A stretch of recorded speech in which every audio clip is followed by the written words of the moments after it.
Hare Krishna. We welcome all of our YouTube live listeners and our Facebook live listeners, and to all of you to this session 82 of Sri Bhagavatamrita. Om Namo Bhagavate Vasudevaya. Om Namo Bhagavate Vasudevaya. Om Bhagavate Vasudevaya. Narayanam Namaskrityam Naram Chaiva Narottamam Devim Saraswatim Vyasam Tato Jayamudirayet Nashtaprayeshu Abhadreshu Nityam Bhagavat Sevaya Bhagavati Uttama Shloke Bhaktir Bhavati Naishtiki Krishnaya Vasudevaya Devaki Nandanaya Cha Nandagopakumaraya Govindaya Namo Namaha Nama Pankajanabhaya Nama Pankajamaline Nama Pankajanetraya Namaste Pankajangraye Hare Krishna Krishna Krishna Hare Hare Hare Rama Rama Rama Hare Hare Aradhya Bhagavan Vrajesh Tanayas Tadhama Vrindavanam Ramya Kachidupasana Vrajavadhu Vargena Vakalpita Srimad Bhagavatam Pramanam Amalam Prema Pumartho Mahan Shri Chaitanya Mahaprabhur Matamidam Tatra Dharana Paraha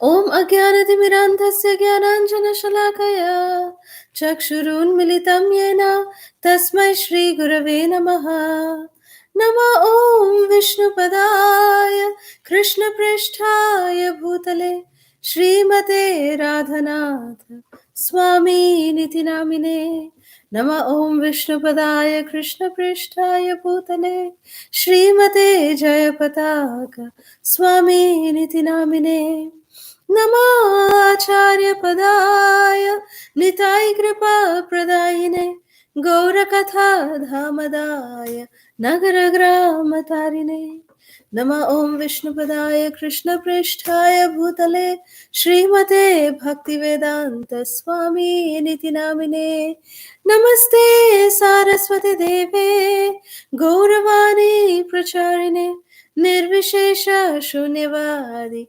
Paschatya Deshatarine Jaya Shri Krishna Chaitanya Prabhu Nityananda Shri Advaita Gadadhara Shri Vasadi Gaura Bhakta Vrinda Hare Krishna Krishna Krishna Hare Hare Hare Rama Rama Rama Hare Hare Mukam karoti vachalam pangur langayate girim Yat kripa tamaham vande Shri Gurum Dinatarinam Paramananda Madhavam Shri Chaitanya Ishwaram. Hare Krishna. Again, we'd like to welcome all of our YouTube live listeners and our listeners over Facebook Live. Welcome to all of you to this wonderful session of Sri Bhagavatamrita. So before we go ahead with our session today, we would like to congratulate the devotees who participated in the quiz session from last week, from session 81. So from Facebook, we would like to congratulate Ranjani Gopika Mataji and Ananga Mohini Gopika. Congratulations to both of you. And from YouTube, we'd like to congratulate Vrindavani Mataji, Geeta Varadarajan Mataji, Janeshwar Gauranga Prabhu, Barshana Chitra Mataji, Rekha Mataji, and Hari Krishna Maddali Prabhu, and also Ananga Mohini Gopika. Ananga Mohini Gopika, we'd like to especially extend our heartfelt gratitude to her for, she'll be posting all the answers in both the WhatsApp groups to the quiz sessions and also in the YouTube and the Facebook sessions. So thank you so much, Gopika, for doing this service. And we'd also like to acknowledge the beautiful services of Keshavi, that all the way from Hyderabad, she has been very wonderfully, in the comments in YouTube, she has been putting, important points which are noted down by Prem Vikas Prabhu and Divyangi. They share that with Keshavi, and Keshavi shares that with the YouTube videos, so that everyone can see those comments, and if they want, they can go to that particular place where those sections are talked about. So we thank all these devotees for all their precious services. Without their assistance, we would not be able to serve you in this way. So we thank all of them. So with this, we would like to start today's session. Chapter 85, entitled Lord Krishna Instructs Vasudeva and Retrieves Devaki's Sons. So this chapter, it relates how Sri Krishna imparts divine knowledge to his father, and along with Lord Balaram, he also retrieves his mother's dead sons. So text 1. Shri Badarayaniruvacha Atheka Kadatmajau Praptau Krita Padabhivandanau Vasudevo Abhinandhaya Pritya Sankarshanachyutau. Sri Badarayani said, one day, the two sons of Vasudeva, Sankarshan and Achyuta, came to pay respects, bowing down to his feet, to Vasudev's feet. And Vasudeva greeted them with great affection and spoke to them as follows. So Shukadev Goswami continues to explain that just in the previous chapter, Vasudeva had heard the glories of his two glorious sons, which were recited by the different sages who were accumulated, who were gathered in Kurukshetra. And all these wonderful sages, they were glorifying Krishna and Balaram. So text 2, Srila Shukadev Goswami says that having heard the great sage's words concerning the power of his two sons and having seen their valorous deeds, Vasudeva became convinced of their divinity. And thus addressing them by name, he spoke to them as follows. So from text 3 to text 20 of this chapter, Vasudeva is glorifying Krishna and Balaram. So text 3, Vasudeva said, O Krishna, Krishna, best of the yogis, O eternal Sankarshan, I know that you two are personally the source of universal creation and the ingredients of creation as well. You are the supreme personality of Godhead who manifest as the Lord of both nature and the creator of nature as Mahavishnu. Everything that comes into existence is created within you, by you, from you, for you, and in relation to you. So Vasudeva is glorifying his two sons. And then he starts addressing them. He first started by addressing them as Krishna and Sankarshan. Now in text 5, he addresses them by saying, O transcendental lords, from yourself you created this entire variegated universe, and then you entered within it in your personal form as the super soul. In this way, O unborn supreme soul, as the life force and consciousness of everyone, you maintain the creation. Like this, he was going on and on and on. Text 17, he says, you keep this whole world bound up by the ropes of affection. And thus, when people consider their material bodies, they think, this is me. And when they consider their progeny and other relations, they think, these are mine. I, me, and mine. Then text 18, he's concluding, Vasudeva is concluding by saying, you are not just our sons, but the very lords of both material nature and its creator. As you yourself have told us, you have descended to rid the earth of the rulers who are a heavy burden upon Mother Earth. Text 19. Oh, friend of the distressed, I now approach your lotus feet for shelter, the same lotus feet that dispel all fear of worldly existence. I surrender to you. I do not, it is enough. Vasudeva says that it's enough with hankering for sense enjoyment, which makes me identify with this mortal body and think of you, the Supreme, as my own child. So Srila Jiva Goswami explains in this context. He says that Vasudeva is condemning himself for thinking of trying to gain special opulences because he is the father of the Supreme Personality of Godhead.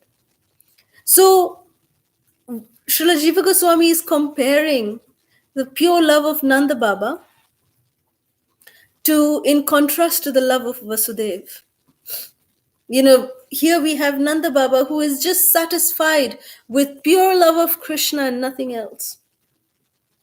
But here Vasudeva, he is, getting attracted to the awe and reverence aspect of the Supreme Lord. This is what Vasudeva, is pointing out. I'm sure Jiva Goswami is pointing out that we can see the contrast of the love and the loving emotions of both these fathers. One is in spontaneous love and one is in, love out of awe and reverence, respectful, very respectful in that sense. So for Krishna, for a moment actually, when Krishna had eaten mud in Vrindavan as a little child, then when Mother Yashoda came and said, Kanha, open your mouth. And Krishna opened his mouth and he showed everything. He showed the entire creation. And Mother Yashoda, for a moment, she got covered by Yogamaya. It is explained that her spontaneous love for Krishna got a little bit overpowered by the awe and reverence aspect of Krishna's. And she started glorifying the Supreme Lord as the Supreme Lord. And for Krishna, when Mother Yashoda started chanting, auspicious hymns and, recitations from the Vedas, Krishna could not tolerate it. He said, this is not good for me. From Mother Yashoda, this one? No. So he immediately covered her up again with Yogamaya and made her forget the awe and reverential aspect of Krishna. And immediately Mother Yashoda, twisted Krishna's ear and said, will you eat mud again? And Krishna said, no, Maya, I won't eat mud. And he loved that. Krishna loved that. So here also we will see in these later verses how Krishna is reacting to Vasudeva. So in text 21, Srila Shukadeva Goswami says, having heard from his father in this way, the Supreme Lord Sri Krishna replied in a gentle voice as he bowed his head in humility and smiled at his father. So Srila Jiva Goswami describes that Lord Krishna, after his, hearing his father Vasudeva glorifying him, Krishna was thinking that Vasudeva has been honored with the eternal role of my father. Krishna is thinking like this, according to Srila Jiva Goswami, that Vasudeva has been honored with the eternal role of my father, something even the demigods like Brahma cannot even aspire for. Therefore, he shouldn't be absorbed in thinking of my godly aspect or of my supreme awe and reverential aspect of my being. Moreover, his reverence is embarrassing me. Krishna felt this.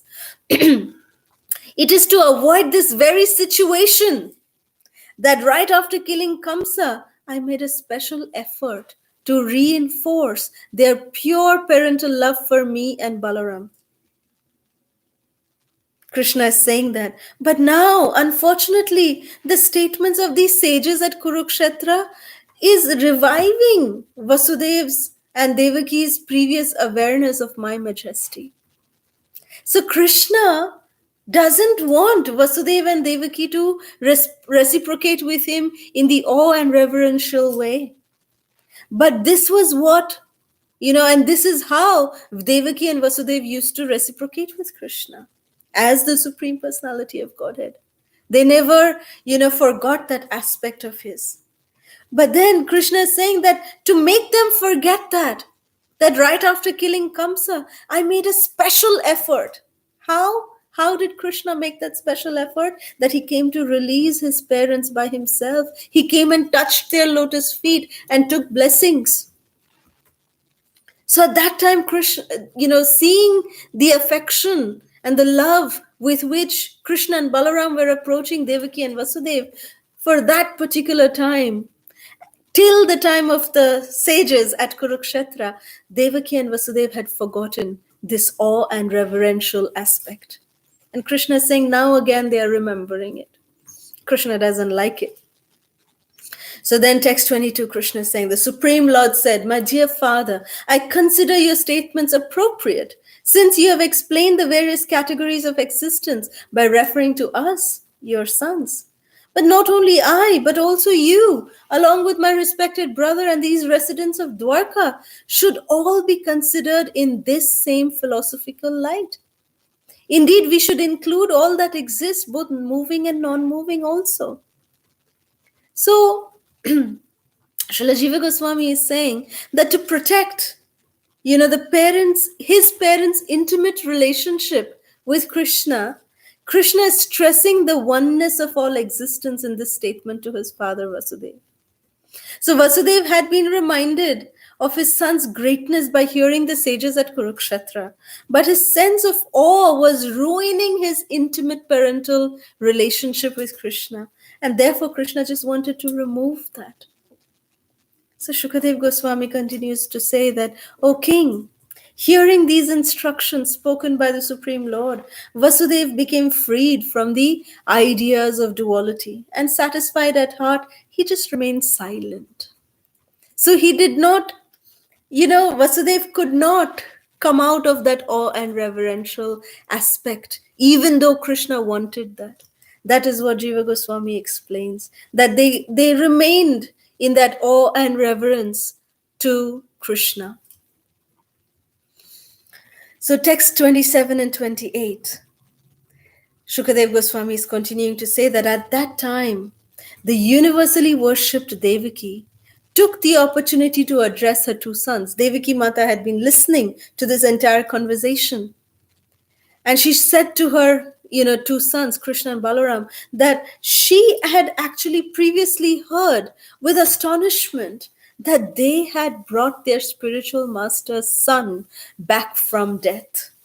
Now thinking of her own sons who had been murdered by Kamsa, she felt great sorrow, and thus with tear-filled eyes, she just begged Krishna and Balaram. So, again, Srila Jiva Goswami is explaining that Vasudeva's love for Krishna, his spontaneous love for Krishna, had been disturbed because his awareness of Krishna's opulences. But in a different way, Mother Devaki's love was somewhat distracted also by her lamentation for her dead sons. So she was also approaching Krishna and Balaram out of reverence. That if you can do that to your Guru's sons, you are the Supreme Lord, you can bring back my sons also. This is the difference between Devaki and Vasudeva and Nanda Baba and Jashoda Maya. We can see that here. So that is the purpose of this particular section, to be here in this part of Srimad Bhagavatam, to establish what is the position of the Brajbasis. And what is the relationship that the Brajbasis share with Krishna? What Nanda Baba and Jashoda Maya, what kind of relationship do they have with Krishna? So it is said that, so Krishna, Jiva Goswami continues to say that Krishna arranged to relieve her of the mistaken idea that anyone else but him was actually her son. Since Devaki is known to be worshipped by all great sages, her show of maternal affection must actually have been an effect of the Lord's Yoga Maya, Jiva Goswami says. But Krishna, he wanted to again re-establish, Mata, those 6 sons are not really your sons. Me and Balaram are your sons. Krishna wanted to establish that. He wanted to give that sambandha to Devaki and Vasudeva, but they were not able to get that. So text 29, Mother Devaki, her appeal, how she is appealing to Krishna and Balaram. Let's see that. How she's talking to her own sons. She's saying, Shri Devaki Vacha, Rama Rama Prameyatman, Krishna Yogeshwareshwara, Vedaham Vam Vishwashrajam, Ishwara Vadi Purushao. Sri Devaki said, O Rama, Rama, immeasurable supreme soul, O Krishna, Lord of all masters of yoga, I know that you are the ultimate rulers of all universal creators, the primeval personalities of Godhead. So she's saying that you are actually the supreme personality of Godhead. I know that. So therefore, she says, text 30, she says, taking birth from me, you have now descended to this world in order to kill those kings whose good qualities have been destroyed by the present age, and thus relieve the burden of the earth. So please, today I have come to take shelter of you, O Supreme Lord. She's addressing her own son like this. So text 32 and 33, she says, it is said that when your spiritual master ordered you to retrieve his long dead son, you brought him back from the forefathers' abode as a token of remuneration for your guru's mercy. Please, fulfill my desire in the same way. O supreme masters of all yoga, please bring back my sons who were killed by the king of Bhoja Kamsa so that I may see them once again. So this was her desire, Mother Devaki's desire. So text 34, Srila Sukadeva Goswami says, thus entreated or begged by their mother, Balaram and Krishna employed their mystic yoga potency and entered the region of Sutala. So in Sutala, who lives? It is Bali Maharaj. Daityaraj Sri Bali Maharaj lives in the Sutala planet. So Krishna and Balaram came straight to the planet of Sutala. Text 35, when the king of the Daityas, Bali Maharaj, noticed the arrival of the two lords, his heart overwhelmed with joy, and he knew that the Supreme Personality of Godhead, the worshipable deity, and he has come. So he immediately stood up and then bowed down to offer respects. And Bali Maharaj took pleasure in offering the two lords elevated seats. And after they sat down, he washed the lotus feet of the two Supreme Personality of Godhead. Then he took that water upon his head and upon the head of his followers. And taking hold of the Lord's lotus feet, Bali, the conqueror of Indra's army, spoke from his heart, which was melting out of his intense love for Krishna. And he began to speak. So Srila Prabhupada, he writes in this regard, in the Krishna book, he says that Bali Maharaj was feeling such transcendental pleasure that he repeatedly grasped the Lord's lotus feet and kept them on his chest. And sometimes he put them on top of his head. And in this way, he was feeling transcendental bliss. Tears of love and affection began to flow from his eyes, and all his bodily hair stood on end. So Srila Prabhupada is describing in detail how Bali Maharaj was feeling so joyful to receive the two lords in his abode. Bali Maharaj said, obeisances to the unlimited Lord Ananta, the greatest of all beings. Obeisances to you, O Lord Krishna, the creator of the universe. So my obeisance seeing you, lords, is a rare achievement for most beings, but you have come here for a special purpose. What is it that I may do for you? Please command me. What can I do for you? And how beautifully Bali Maharaj, he knows how Krishna can be pleased. So he first did not glorify Krishna. He glorified Lord Ananta. He glorified Lord Balaram. Because Krishna will be pleased when, Lord Balaram is first glorified because he's senior to Krishna. So this was the etiquette that, Bali Maharaj knew in his heart that what would be actually pleasing to Krishna.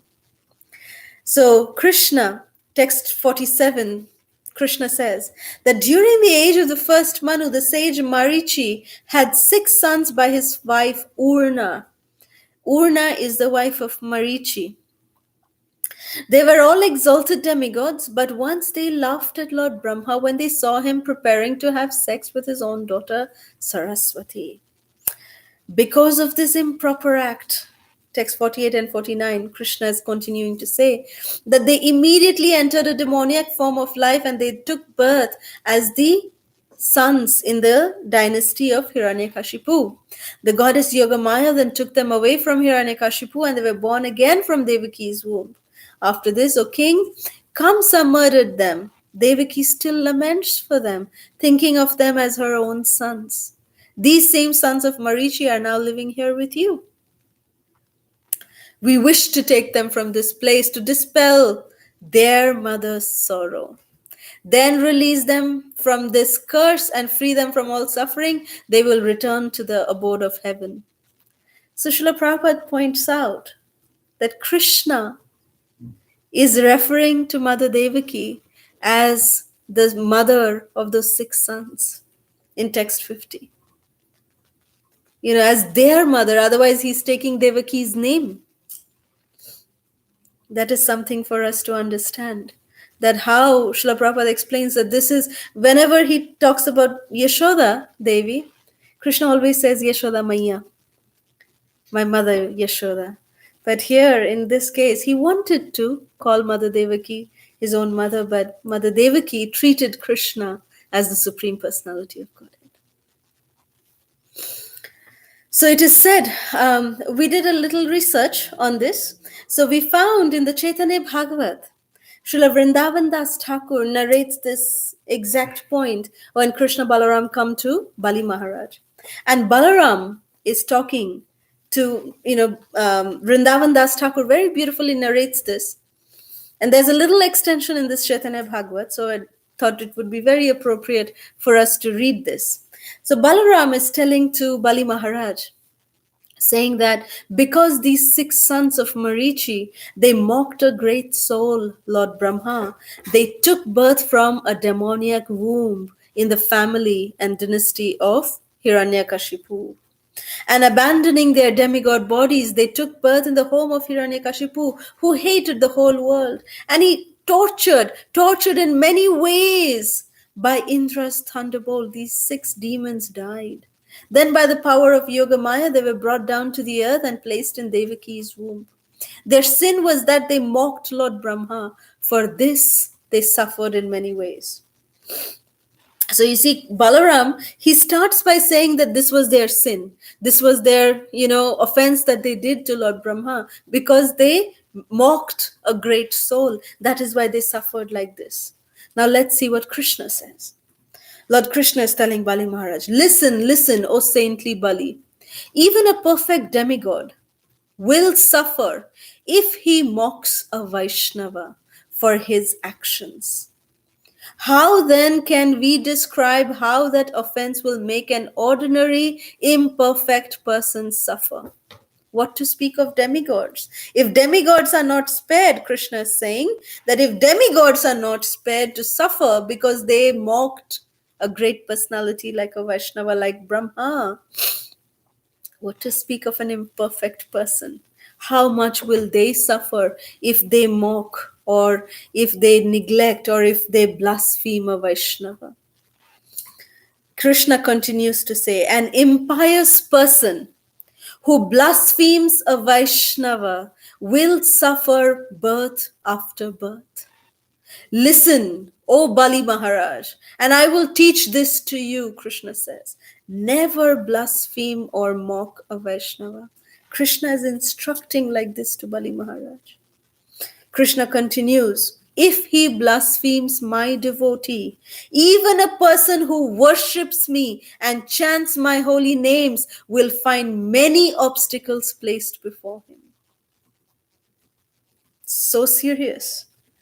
And can we imagine this? Krishna saying, even if a person who is worshipping me, even he is chanting my holy names, even they, if they are blaspheming my devotees, then they will find many obstacles placed before them. But anyone, Krishna is saying, but anyone who loves my devotee will attain me. Simple. If you just love my devotee, you will attain me. This I am saying, Krishna is saying this. It is true without any doubt. O Bali, you are my devotee. Therefore, I am telling this secret to you. How much we can understand how dear the devotees are to Krishna. So therefore, we must be so very careful in our dealings with Vaishnavas. Never take it granted, never take it lightly, that anything untoward we are saying about a devotee, that is taken by Krishna extremely seriously. We must therefore, in our entire consciousness, we must try to always glorify devotees, always glorify devotees and their service to Krishna. And then it is up to Krishna. Whatever Krishna decides, he will take care. You see, the spiritual formula is like material formula is, if I receive a slap on my cheek, I'll come around and slap you on the cheek. That's material formula. But in spiritual relationships, the devotee recognizes the presence of a third partner, that is Krishna, the presence of the third witness. It is never between us and the devotee. It is always between that devotee and Krishna, and us and Krishna. So if one devotee is offending us, if we react to that and offend that devotee, then we are getting also guilty of Vaishnava Aparadh. Simple. But if we do not react, then we are deflecting that aparadh. Then it will be between Krishna and that devotee to deal. And in front of Krishna, we will be safe that we did not retaliate. We did not do any kind of aparadh to a devotee by criticizing them or by, telling any nasty things about them. No, we did not do that. Now, sometimes devotees can say, oh, well, there's some injustices done to us. What about that? Are we not supposed to go and tell about that? Yes. But do we sing that to the whole world? No. We tell it to the right authorities. We don't go and say, look, I'm a victim. Look, this is what happened to me. We don't do that. That is Vaishnava Aparadh. We tell it to the proper authorities. And then they take the right decision. And then we don't even extrapolate on that. Whatever is the truth, whatever we've experienced, we share that. Then Krishna will do the proper justice. So it is up to Krishna. So Krishna is so much stressing on this point of, blaspheming the devotees.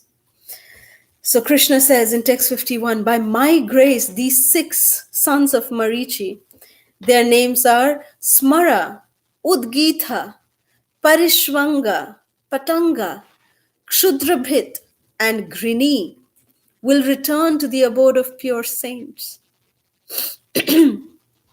So Shukadev Goswami continues by saying that after saying this, Krishna and Balaram, having been duly worshipped by Bali, they took the sons and returned to Dwarka, where they presented them to Mother Devaki. So text 53, when she saw her lost children, goddess Devaki felt such affection for them that milk flowed from her breast. She embraced them and took them on her lap, smelling their heads again and again. Lovingly, text 54 says, lovingly she let her sons drink her milk. And she was entranced by the same illusory energy of Lord Vishnu that initiates the creation of the universe. Text 55 and 56 says, by drinking her nectarian milk, the remnants of what Krishna himself had previously drank. The 6 suns touched the transcendental body of the Lord Narayan, and this contact awakened them to their original identities. They bowed down to Govinda, Devaki, their father Vasudeva and Balaram, and then as everyone looked on, they left for the abode of the demigods. So these 6 sons didn't stay. They just came and then they were immediately delivered. How were they delivered? Srila Vishwanath Chakravarti Thakur explains it. That Srila Vishwanath Chakravarti Thakur says that Lord Krishna remained as an infant with Devaki and Vasudeva for only a very short period of time, like for just, even less than an hour.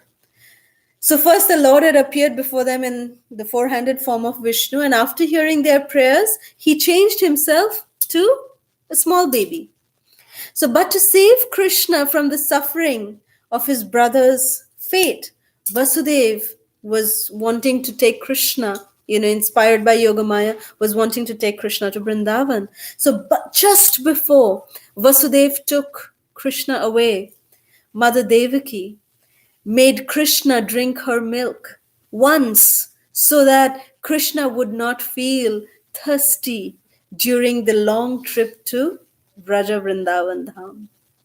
So for this, Mother Devaki's milk was actually touched by Krishna's, lotus mouth. So therefore, because the same milk was then tasted by these 6 sons, they went back, they regained their original state.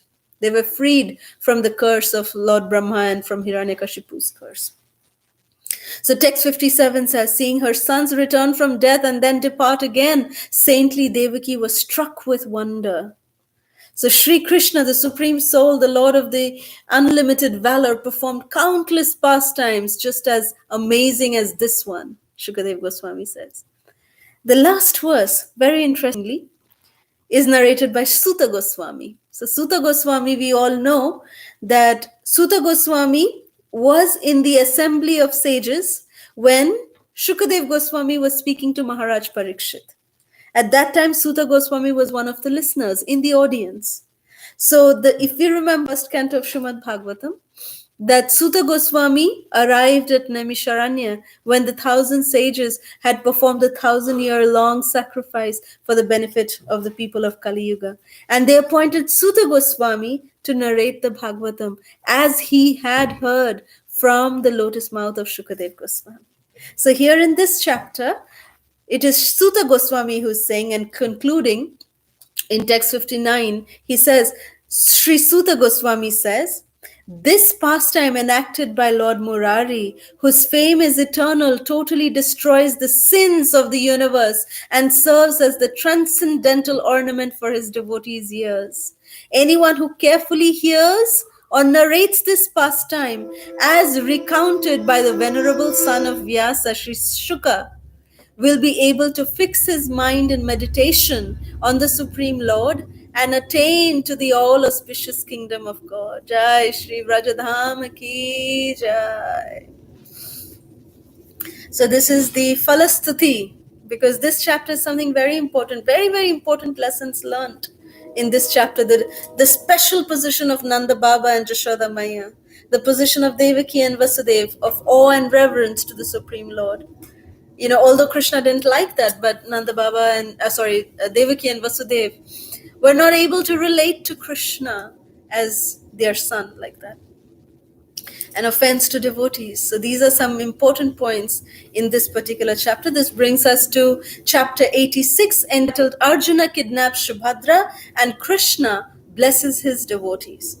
So this chapter describes how Arjuna kidnapped Subhadra and how Krishna went to Mithila to bless his devotees Bahulashva and Shrutadeva. So Subhadra Devi is the daughter of Devaki and Vasudeva, and she was born after Kamsa. We all know how Kamsa tried to kill the 8th child, the daughter, and, she escaped and she, manifested in the form of the 8-handed goddess and said that the one who's going to kill you is already born. So then Kamsa repents that, why did I, keep both of you here? So therefore he released Devaki and Vasudeva from the prison, and Vasudeva brought Devaki to his own palace. And it is during this time that Subhadra Devi was born in the palace of Vasudeva. And then again, when Narad Muni came and told Kamsa that the eighth child of Devaki is actually the same Krishna who is in Nanda Baba's Vrindavan Dham. He's hiding in Vrindavan. At that time, Kamsa then put Devaki and Vasudeva back inside the prison. And then they were, of course, released by Krishna and Balaram after they killed Kamsa. So Subhadra is the sister of Devaki and, is the sister of Krishna Balaram, born to Devaki and Vasudeva.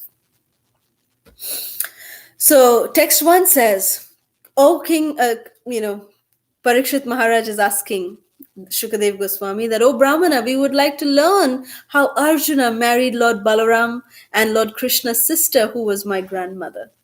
So we see that, this pastime actually appears out of chronology.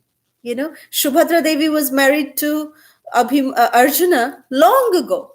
But Parikshit Maharaj is asking this question again because he wishes and he desires to hear about his glorious grandfather and his glorious grandmother. Because his time is coming nearer and nearer.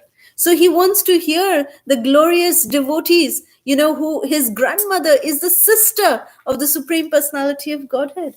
It's not an ordinary thing. So therefore, Parikshit Maharaj wants to relive these pastimes, that his relationship with the Supreme Personality of Godhead, his sambandha, that's what he wants to establish. So Shukadev Goswami says that while traveling far and wide, visiting various holy places of pilgrimage, Arjuna came to Prabhas. There he heard that Lord Balaram intended to give his maternal cousin Subhadra Devi to Duryodhana in marriage, and that no one else approved of this plan. Arjuna wanted to marry her himself, so he disguised himself as a renunciant, complete with, like the triple staff, and he came to Dwarka. Arjuna came to Dwarka. And then he stayed there during the monsoon months, and Lord Balaram and the residents of the city did not recognize Arjuna, and they offered him all, respect and hospitality. And one day Lord Balaram brought him to his own palace and invited him to come and take dinner. And the Lord, respectfully greeted, because Arjuna was dressed as a Brahmana.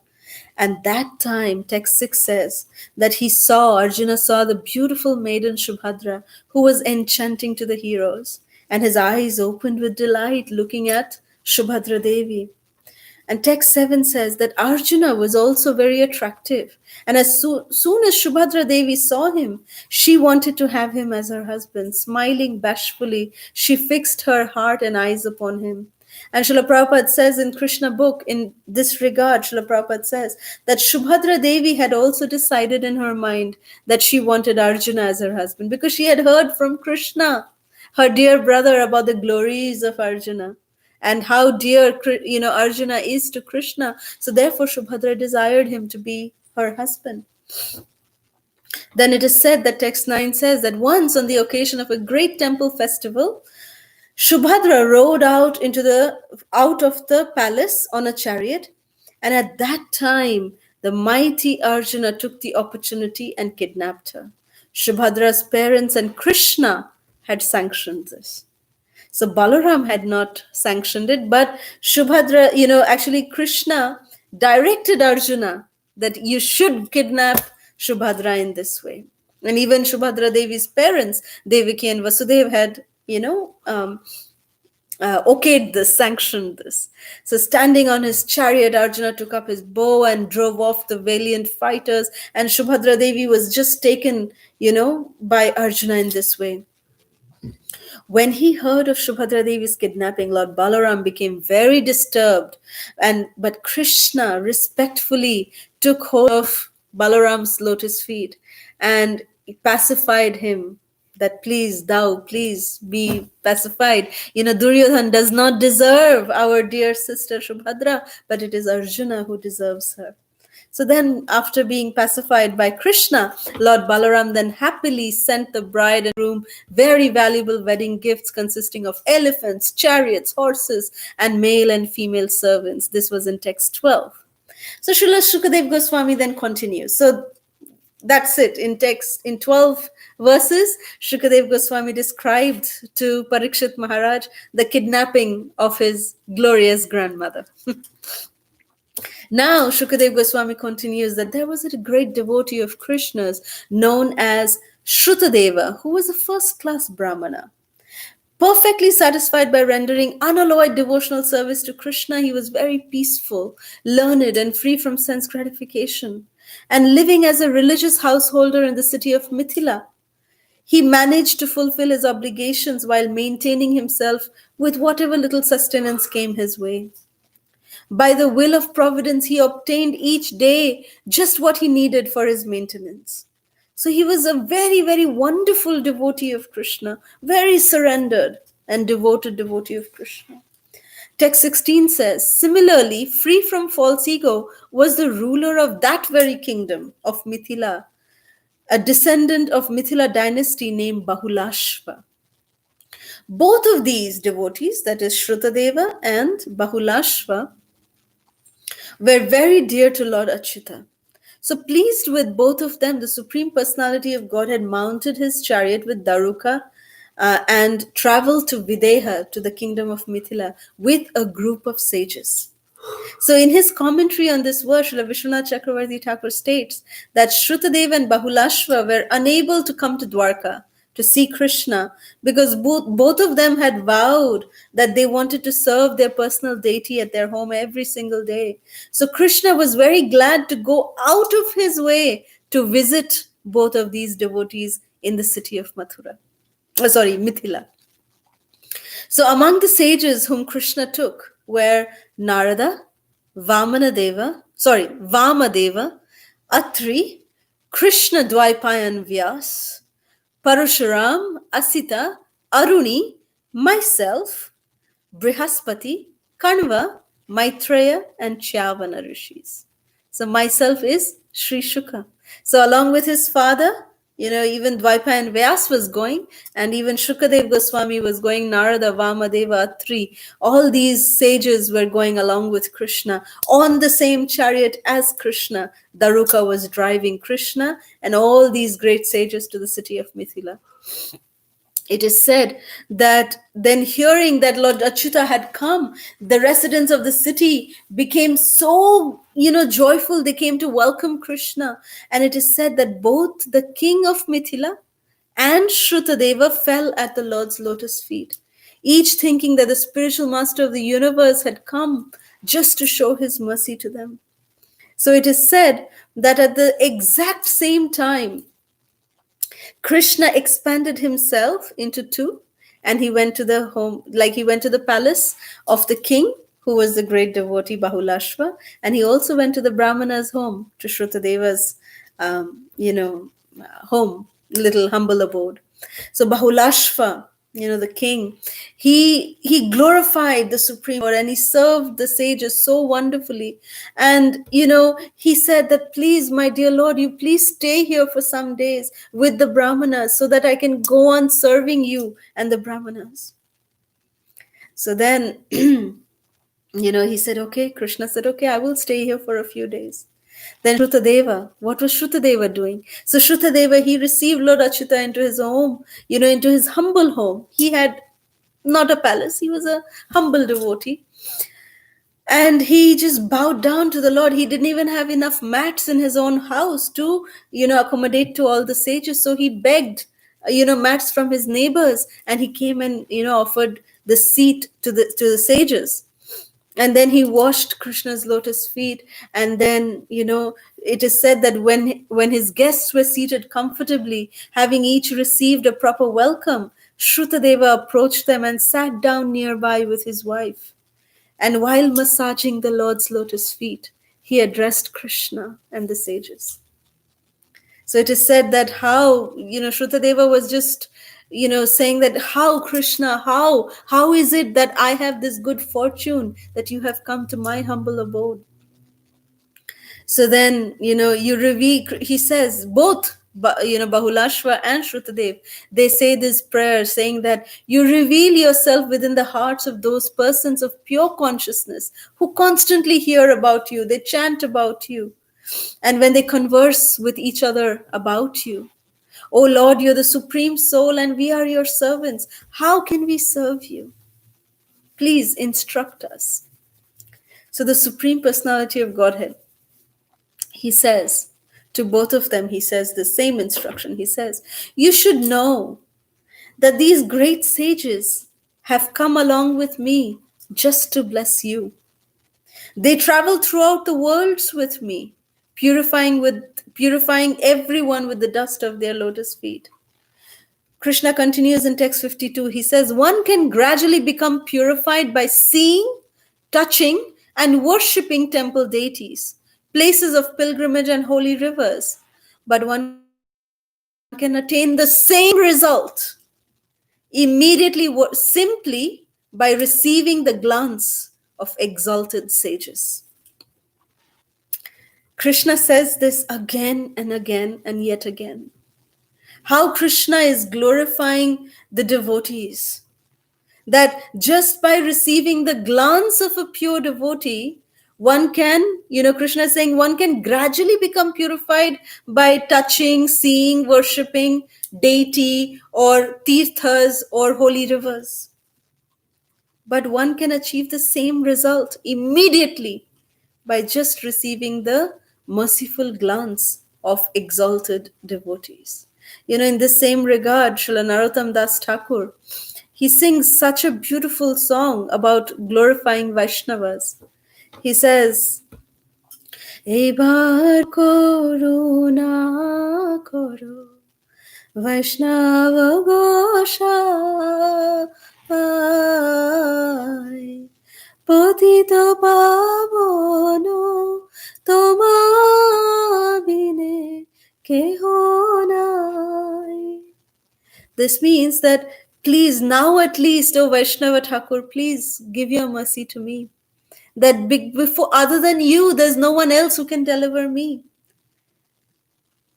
Jaharo nikote gele papo dure jai. Once we go near such saintly people, sins disappear from there.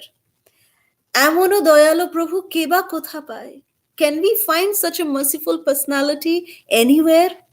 It's impossible to find anyone more merciful than a Vaishnava. Then the third verse, Narottam Das Thakur says, which is what Krishna is saying here. Gangaro parosho hoile paschate pabon darshane pavitra karo ei tomar gun. This is the quality of a Vaishnava. Just by darshan, just by seeing them, we get same level of purification as we do by touching the holy river Ganges. Then Narottam Das continues to say that Horisthane aparade tare horinam. That if we do aparad at the holy, holy places, then, we can get delivered by chanting the holy names. But if we tomar sthane aparade nahi paritran, that if we commit offense to a Vaishnava, then there is no escaping that. There's no way that we can get delivered from that. Then he continues to say, Tomaru Hridaya Sada Govinda Vishram, that Govinda, Sri Krishna, is always residing in your heart. Govinda Kohena Momo Mora Vaishnava Paran. Means Govinda is saying that I actually am just favorable to my devotees. I reside with my devotees. Proti janme kori asha charanero dhuli, narottame korodaya apanaro boli. Such a beautiful song this is. That this is my desire, that life after life after life, I just want the dust of the lotus feet of such Vaishnavas. That may we just remain as a particle of dust at the lotus feet of Sri Guru and the Vaishnavas. And this is the only desire of Sri Narottam Das Thakur. So Krishna in text 53, he continues glorifying the devotees. He says, by his very birth, a Brahmana is the best of all living beings in this world, and he becomes even more exalted, when such a Brahmana shows his devotion to me. That means he is a Vaishnava.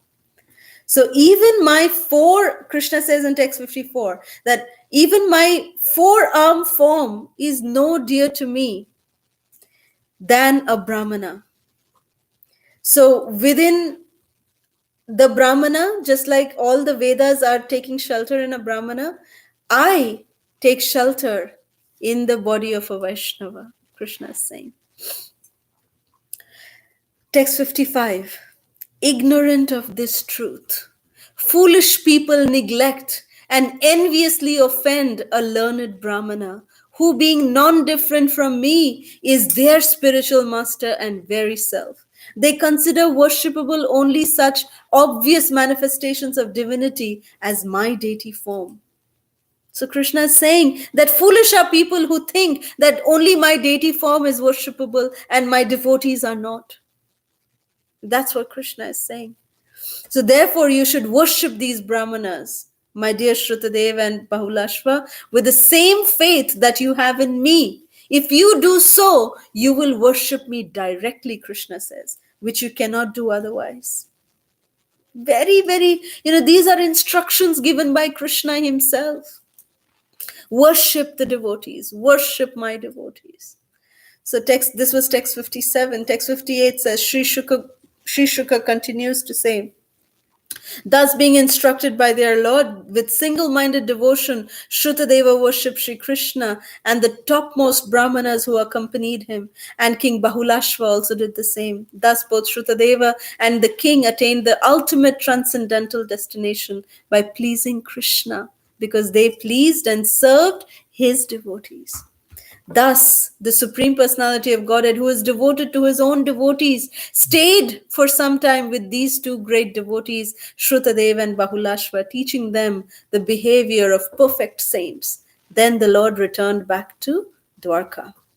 So this brings us to the last chapter of today, which is entitled Chapter 87, the Prayers of the Personified Vedas. This chapter presents the prayers by the personified Vedas, glorifying the personal and impersonal aspects of Lord Narayan.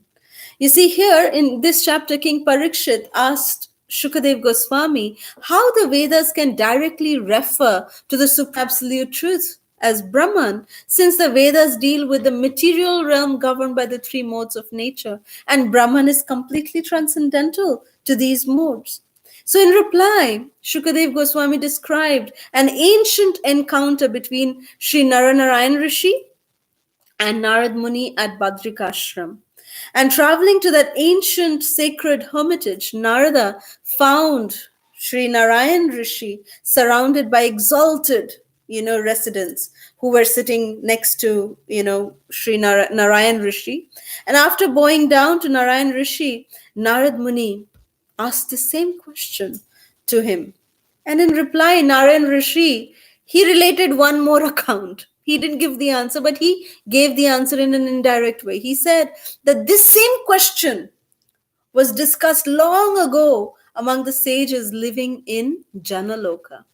And once these sages, feeling very inquisitive about the nature of the Absolute, they chose Sanandana Kumara to speak on this subject. Sanandana Kumara is the son of Lord Brahma. So text 12 and 13. So now Sanandana is responding that he's saying that after the Supreme Lord withdrew the universe he had previously created, he lay for some time as if in sleep, and all his energies rested dormant within him.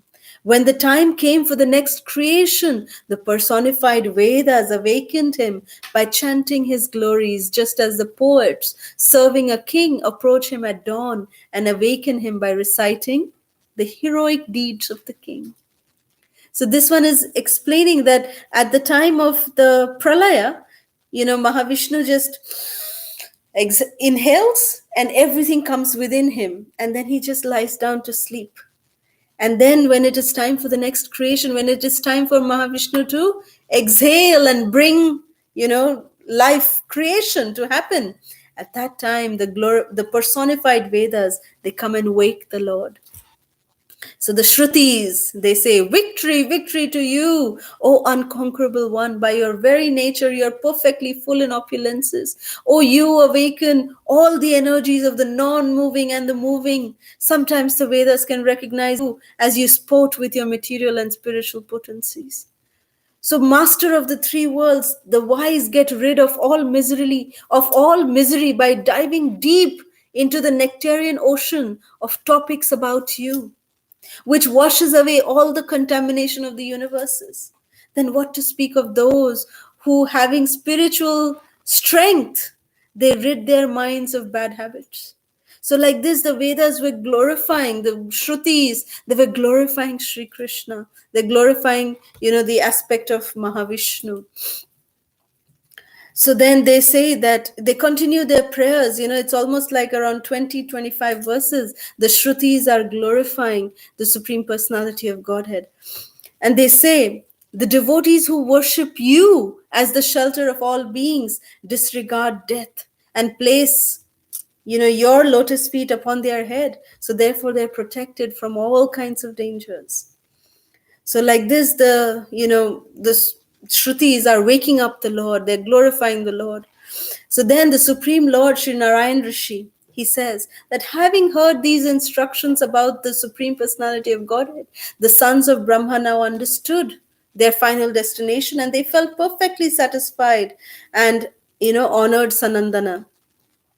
And Shukadev Goswami said that when Sri Narayan Rishi ordered Narada in this way, that, this is how you must propagate the glories of the Supreme Lord, just the way the Shrutis sang about the glories of the Lord. So propagate it all around the world. This is your duty, O Narada. Narayan Rishi told this to Narada. So Narada Muni said that I offer my respectful obeisances to the Supreme Lord Sri Krishna, who has given this wonderful opportunity to sing about, Lord Krishna's glories all over the three world. And then 47th verse, Narad Muni, Shukadev Goswami is saying that Narad Muni, he heard this instruction and then he came to the hermitage of my father, Dvaipayan Vyas, and he narrated the same thing to Vyasadeva. So thus, Shukadev Goswami says, so I have answered your question that yes, the Supreme Brahman cannot be described by mundane words, but we need to understand that the words of the Shruti, the Vedas are not mundane. Even though they may be comprised of mundane vocabulary, they are not mundane at all. So Vyasadeva, the incarnation of the personality of Godhead, greeted Narad Muni and offered him a seat. And Narada then described to Vyas what he heard from Narayan Rishi. So therefore, and then Narad Muni then left from Vyasadeva also, and then he propagated this entire truth to the entire creation. So that's how Narad Muni, by just constantly singing Radhika Raman, Radhika Raman, Radhika Raman, Radhika Raman, like this, seeking shelter of the Lord, Narad Muni continues to describe the glories of Sri Krishna and delivering the people in general. So with this, we come to the end of today's session. If there is any questions, comments, or reflections, we can take that. But before that, we would like to share with you the quiz questions for today. We have 8 questions. First, what was Mother Devaki's love distracted by that she started addressing Krishna as the Supreme Personality of Godhead? Second, why did the sons of Marichi take birth as the sons of Hiranyakashipu? Third, what is the result of blaspheming a Vaishnava? Fourth, what are the names of the 6 sons of Marichi? Fifth, what is the falastuti of hearing this pastime of recovering of Devaki's sons? Sixth, why is Parikshit Maharaj asking about Arjuna and Subhadra? Seventh, how did Lord Krishna pacify Lord Balaram when Arjuna kidnapped Subhadra? Eighth, what benefit is compared to by having darshan of a Vaishnava? So these are the questions. So I think we have a question from Rajeshwari Mataji. What is the difference between Yogamaya and Mahamaya? Excellent question. So Yogamaya and Mahamaya are both the Yogamaya is the internal energy of Krishna. Mahamaya is the external energy of Krishna. Both of them have the Maya means illusion or forgetfulness. So both of them have the nature to make us forget about the supremacy of Krishna. When we forget Krishna in Mahamaya, then we are forgetting Krishna out of envy. Because we are forgetting Krishna because we want to also enjoy the same way as Krishna is enjoying. We want to also lord it over the material world, material nature. We also want to have, be the center of attraction and these kind of natures. So therefore, we are under the illusion of Mahamaya, where we are forgetting Krishna's supremacy out of our envy towards Krishna.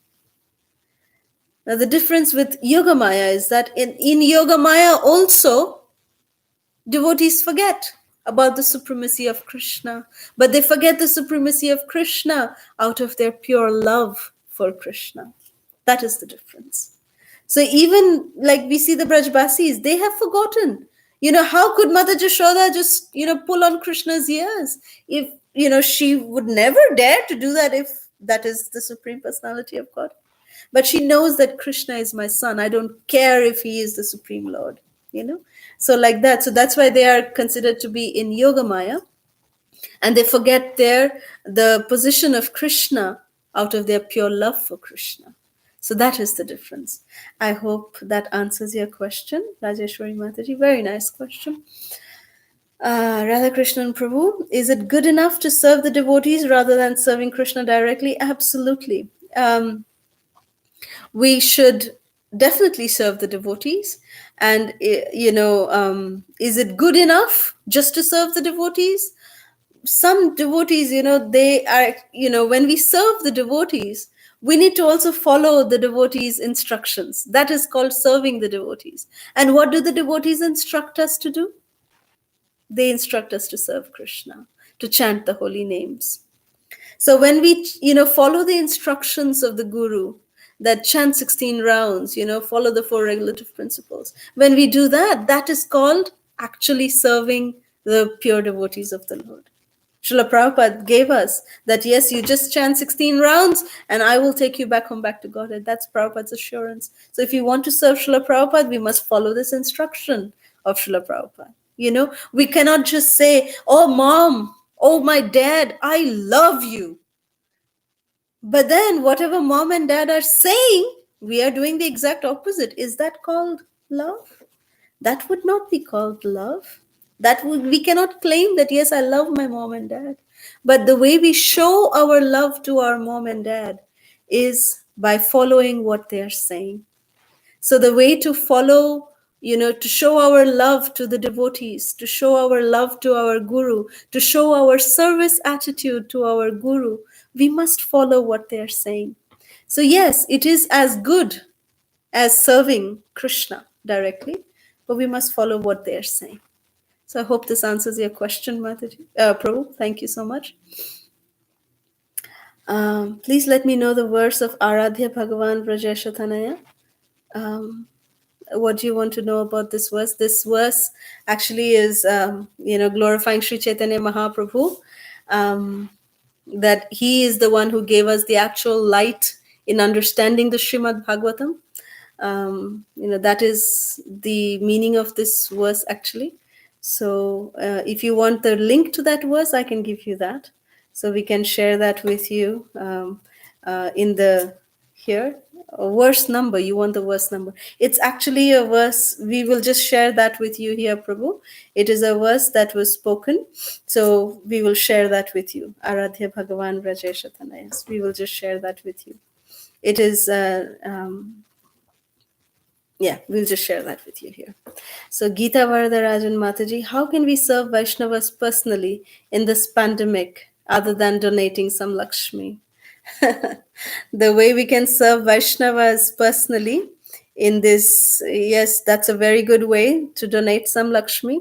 Other than that, we can also serve Srila Prabhupada, we can serve our gurus by trying to follow what they're saying, you know. Even in this lockdown period, you know, everyone is on social media nowadays. So everyone is communicating there. So even something as simple as, if just on our Facebook status every day, if we just post something from the Srimad Bhagavatam, or a translation of the verse from the Bhagavad Gita, or simply just the Hare Krishna Mahamantra, you know, that would be sharing Krishna with others. That is the way we can serve the devotees. We can serve our guru's instructions in that way. And just serving Vaishnavas personally, in this lockdown period, you know, other than giving charity, yes, as you have said, prayers, you know, prayers are beyond time, place, and circumstances. They are on a different, you know, paradigm altogether, you know, different realm altogether. You know, it brings us together. When we chant and when we pray for others, it connects us. So chanting, praying for devotees, and praying for the safety of the devotees. Yes, serving them by donating some Lakshmi. That is definitely the way we could, you know, serve Vaishnavas during this time. I hope this helped in answering your question, Geeta Mataji. Very nice question. So, Radhakrishnan Prabhu, I hope this helps with your question. This is the verse. If there's any other questions, I'm just going to take a look.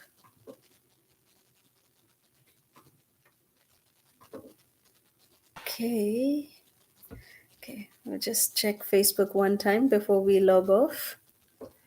We thank all our Facebook Live listeners as well as our listeners on YouTube Live. Thank you all so much for joining us.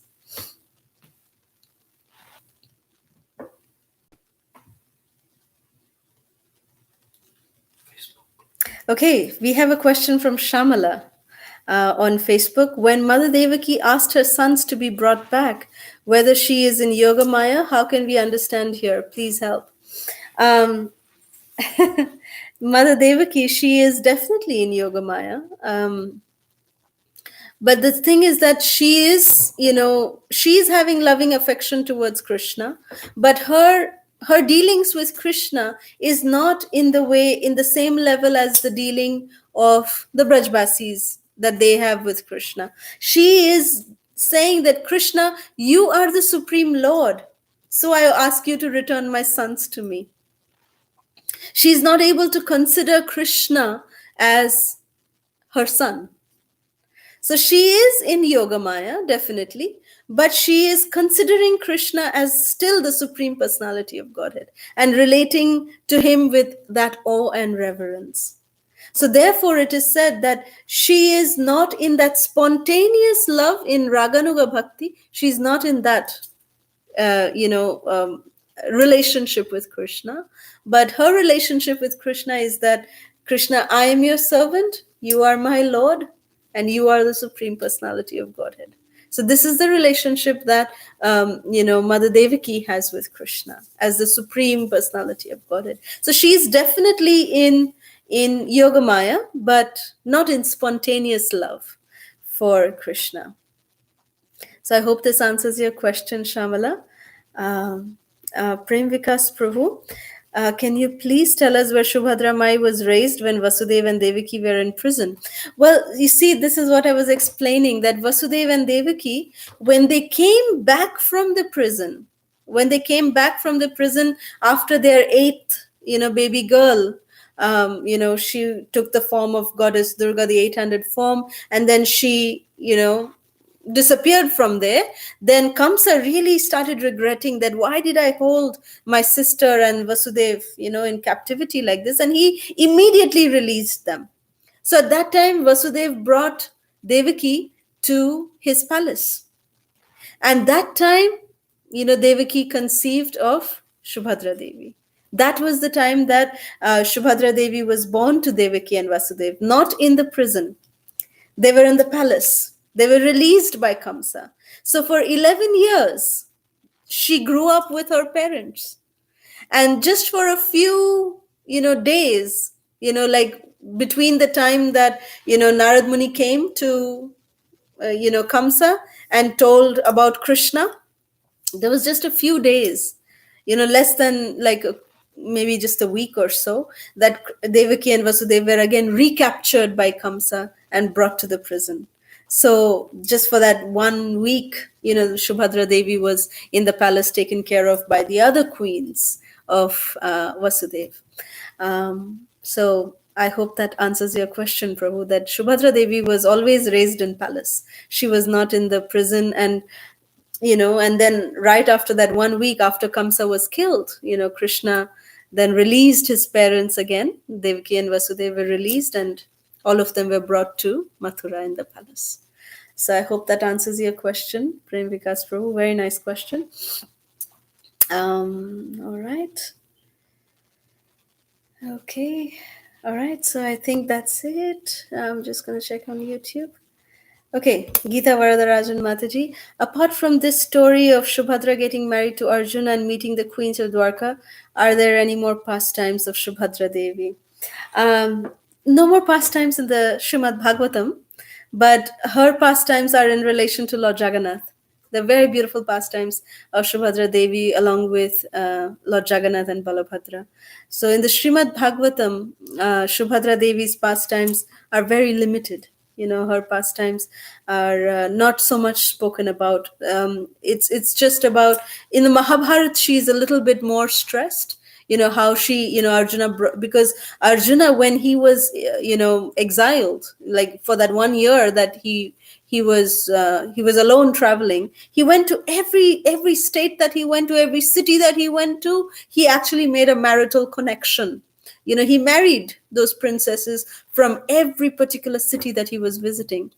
And there was no problem with that, because he left those princesses over there itself in those kingdoms. He was just establishing, kingdom ties, with these different kingdoms. That's why he was getting married to these different ladies. But Subhadra Devi is the only one who he brought back to Indraprastha. And Krishna had told that, make sure that Draupadi is not threatened, by the presence of Subhadra Devi. So Arjuna was a little worried, how he's going to bring Subhadra Devi in the presence of Draupadi. So when Subhadra Devi was brought, Subhadra Devi, in her very, very beautiful and a humble self, she introduced and she fell at the feet of Draupadi, and she just introduced herself, saying that I am the sister of Krishna. I am Krishna's sister, and I'm here to serve you. She told Draupadi that. And Draupadi immediately, she didn't take Subhadra as her competitor or as the co-wife, but she had very, very wonderful relationship with Subhadra Devi. So this is what is explained about her in the Mahabharata, but none of it is much talked about. She's not much talked about in the Bhagavatam. So I hope that answers your question. Thank you so much. All right. So we will end our session here, and we look forward to seeing you all again tomorrow. Thank you all so much for joining us and for your wonderful association online. We look forward to seeing all of you again tomorrow. Thank you so very much. Srila Prabhupada ki jai. ISKCON Vartaman Guru Vrind ki jai. Jai Nitai Gaur Sitanath Premanande. Hari Hari Bol. Hare Krishna Ananta Koti Vaishnav Vrind ki jai. Hare Krishna.